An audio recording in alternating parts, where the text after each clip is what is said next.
Chocolate கொழுக்கட்டை இது கிட்ஸ்க்கு கண்டிப்பாக ரொம்ப பிடிக்கும். ஏன்னா இதில் நட்ஸ், சாக்லேட்ஸ் எல்லாமே மிக்ஸ் பண்ணி நம்ம பண்ணியிருக்கோம். வாங்க எப்படி செய்கிறதுன்னு பார்க்கலாம். ஃபஸ்ட்டு ஒரு பேனில் 1/4 கப் போல் பாதாம், வேர்க்கடலை, முந்திரி நல்லா ட்ரை ரோஸ்ட் பண்ணி எடுத்துக்கோங்க. தென் இதை நல்லா ஃபைன் பவுடராக அரைச்சி எடுத்துக்கலாம். நெக்ஸ்ட்டு 1/2 கப் டார்க் சாக்லேட், அது கூடவே கொஞ்சமாக பட்டர் ரெண்டுமே சேர்த்து டபுள் பாயிலிங் மெத்தடில் மெல்ட் பண்ணிக்கோங்க. நல்லா மெல்ட் ஆனதுக்கப்புறம் கொஞ்சமாக நாட்டு சர்க்கரை ஆட் பண்ணிட்டு மிக்ஸ் பண்ணி நம்ம வெளியே எடுத்துடலாம். தென் கொஞ்சமாக கோகோனட் பவுடர், நம்ம ஆல்ரெடி அரைச்சி வச்சுருந்த நட்ஸ் பவுடர் சேர்த்துட்டு மிக்ஸ் பண்ணிக்கோங்க. அவ்வளோதான், நல்ல டேஸ்டியான சாக்லேட்டியான ஸ்டஃபிங் இப்போ நம்மளுக்கு ரெடி.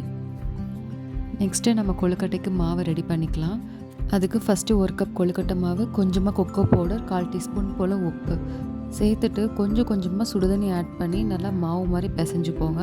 கூடவே கொஞ்சம் நெய் ஆட் பண்ணிக்கோங்க. அப்போ தான் மாவு நல்லா சாஃப்டாக வரும்.